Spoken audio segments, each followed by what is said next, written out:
So we've got a couple of other detectors to see some relevant parameters. There have been some claimants over the years that have said that they've seen high magnetic fields emanating from their devices.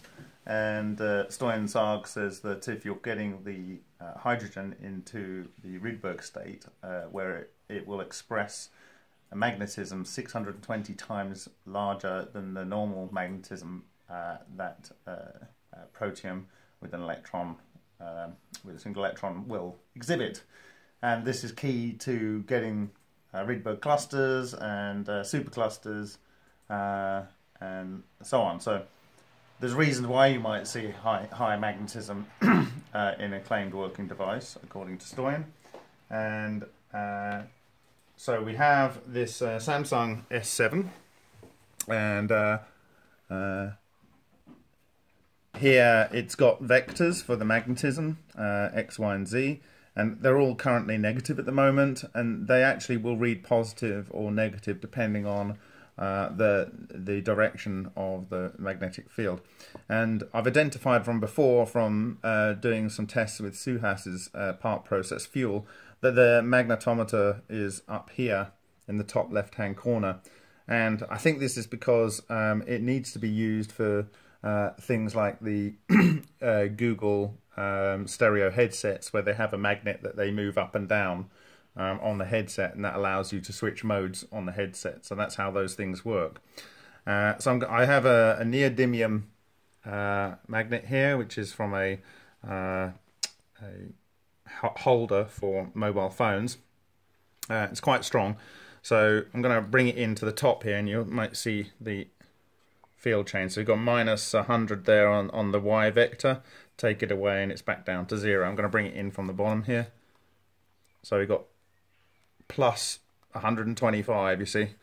So you can see it's very directional. So down here, getting 100 there, minus there. We come over this side, we've got plus 178. That side, if I come from this side, minus, you know, you can see it's plus minus. So I move it that side, it's plus. Move it that side, it's minus. And if I go underneath, you can see down on the z-axis, it's got 111. If I bring it on from the top, we should see minus 400.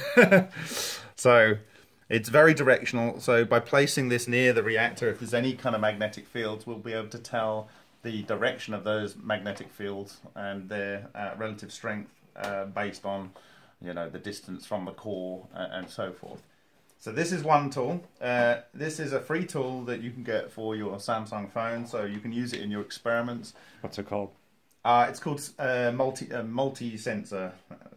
Yeah, I'll just confirm that. It is called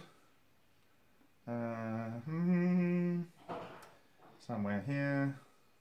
Yeah, Sensors Multi-Tool. Sensors Multi-Tool. So it's free. It gives you all kinds of detection here. So I'm also going to use the gravity sensor here, because if Kenneth Shoulders is correct, and John Hutchinson and the like, and it is key that the electron is involved, and also the ideas of Stoyan-Sarg, where it's expressing much higher magnetism. It's already been demonstrated that high magnetism can negate gravity. This was done by Boyd Bushman at Lockheed Martin Skunk Works.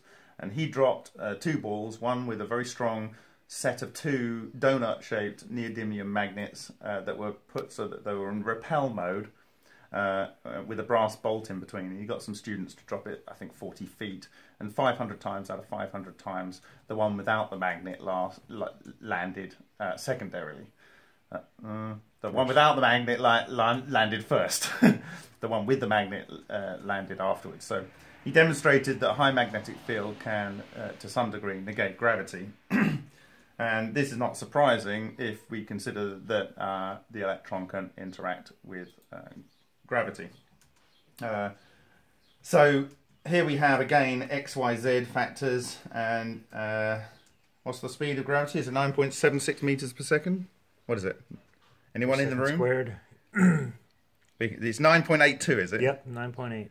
9.82. So when I'm getting that horizontal, now if I move that over here, so we go into a different vector, we can see the 9.82 is favouring the x vector in the negative direction. And if I rotate this round, you can see it shifts to the y. And if I rotate it round here, it's going to the z.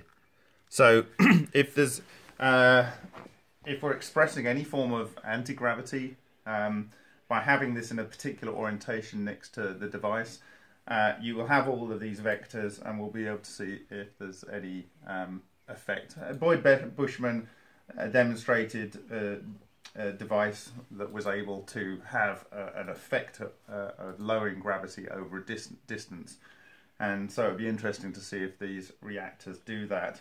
And the other good thing is we can get it in position, and we can do a screen grab, and then we can save those things. We didn't write this tool, so if the dot product or whatever it is of the various gravitational components equals something that gravity would not normally suggest, then we might be able to say that we have some form of anti-gravity going on. Very cool.